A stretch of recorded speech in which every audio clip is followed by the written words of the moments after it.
Sebelum memulai presentasi pada kali ini, perkenalkan nama saya Grace Edelyn, saya absen 18. Untuk yang pertama, saya akan menjelaskan peran umat Katolik atau gereja dalam bidang sosial. Yang pertama ada pelayanan kesehatan. Pelayanan kesehatan sendiri itu berarti gereja memberikan fasilitas atau juga sumber daya manusia di dalam bidang medis. Contohnya seperti banyaknya rumah sakit Katolik yang ada di Kota Malang, dan juga beberapa kali volunteer gereja memberikan bantuan kepada orang-orang yang memerlukan seperti ketika bencana alam. Selanjutnya ada pendidikan. Pendidikan sendiri sama seperti di sekolah kita, instansi yang berdiri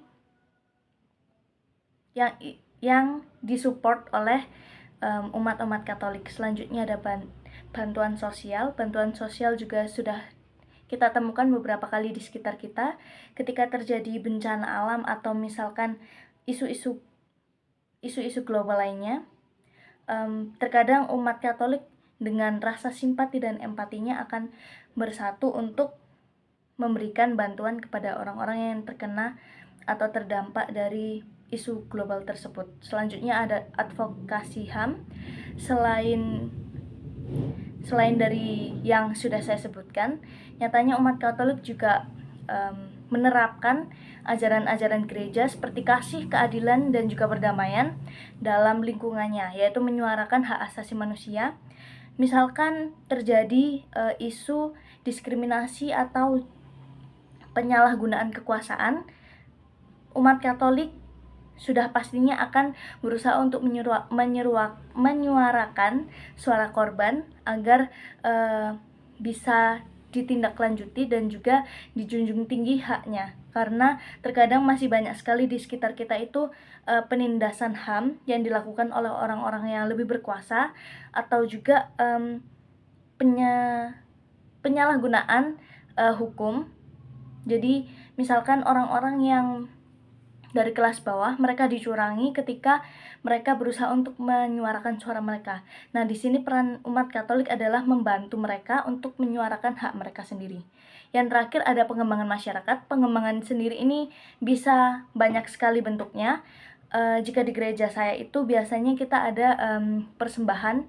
Persembahannya ini bisa digunakan untuk keperluan sosial maupun keperluan di dalam gereja sendiri. Selain itu juga terkadang gereja-gereja juga melakukan pelatihan supaya masyarakat itu lebih memiliki ilmu yang lebih dan juga lebih dalam menekuni suatu hal, sehingga gereja memberikan media agar masyarakat lebih berkembang. Nah, contoh organisasinya saya di sini ada 3. Yang pertama yaitu Karina, Karya Sosial Katolik. Karya Sosial Katolik ini bekerja di bidang sosial, lebih ke arah hubungannya dengan masyarakat sekitar. Lalu selanjutnya ada PKBI, Perkumpulan Keluarga Berencana Indonesia. Yang terakhir ada Yayasan Karya Sosial Katolik. Sama dengan sebelum-sebelumnya, mereka bertiga juga bekerja di bidang Katolik, bidang sosial maksud saya, sehingga mereka menjunjung tinggi keadilan dari masyarakat sekitar. Nah, meskipun jika kita lihat mereka memiliki dampak yang sangat baik bagi sosial, mereka juga memiliki tantangan, yaitu ada diskriminasi yang diterima oleh mereka, karena kita juga tahu sendiri negara kita itu mayoritas adalah Islam, sehingga seringkali minoritas itu mendapat diskriminasi, sehingga ini menjadi salah satu tantangan organisasi yang bekerja di sosial. Selanjutnya yaitu ada keterbatasan sumber daya. Karena adanya diskriminasi tadi, pastinya minat masyarakat untuk bergabung itu lebih rendah, karena mereka juga memandang hal yang sama kepada organisasi tersebut. Lalu peluangnya juga ada. Yang pertama yaitu menerapkan ajaran Katolik yang kasih, perdamaian, dan keadilan. Jadi organisasi-organisasi ini menjadi media pengaplikasian ajaran-ajaran gereja yang sudah disampaikan kepada umatnya. Selanjutnya akan dijelaskan di bidang kesehatan. Berikutnya saya akan menjelaskan tentang peran gereja di bagian kesehatan. Yang pertama adalah pelayanan kesehatan, yang kedua adalah pengembangan rumah sakit. Yang ketiga adalah advokasi kesehatan. Contohnya adalah rumah sakit di bawah naungan gereja Katolik dan yayasan kesehatan di bawah naungan gereja Katolik. Jadi peran-peran gereja yang selanjutnya itu ada di bidang ekonomi. Jadi umat Katolik di Indonesia telah berkontribusi dalam bidang ekonomi melalui pengembangan usaha kecil atau menengah atau UKM, pembangunan infrastruktur, pengembangan sektor real, industri kreatif, dan pariwisata. Contoh konkret ini dari kontribusi ini adalah Koperasi Katolik, Bank Katolik, dan Yayasan Katolik.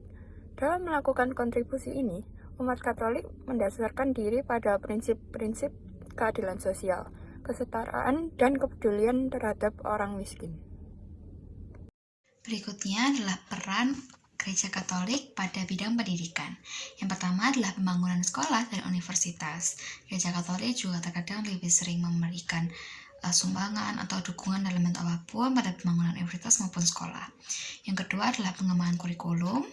Lalu yang ketiga ada pembentukan guru dan tenaga kerja. Jadi guru-guru dan tenaga kerja di sekolah-sekolah juga sering diberikan pendidikan oleh gereja-gereja Katolik supaya mereka bisa mengajarkan hal yang lebih berkarakter pada para peserta didik. Lalu yang terakhir adalah pengembangan pendidikan berkarakter. Jadi kedisiplinan, aturan-aturan sekolah juga sering dikembangkan oleh gereja Katolik agar segala bentuk peraturan atau hal-hal yang dicantumkan dalam sekolah dapat berlandaskan pada Alkitab atau ajaran Kristus. Jalan-jalan ke Amerika, pulangnya beli good time. Terima kasih atas perhatiannya. See you next time.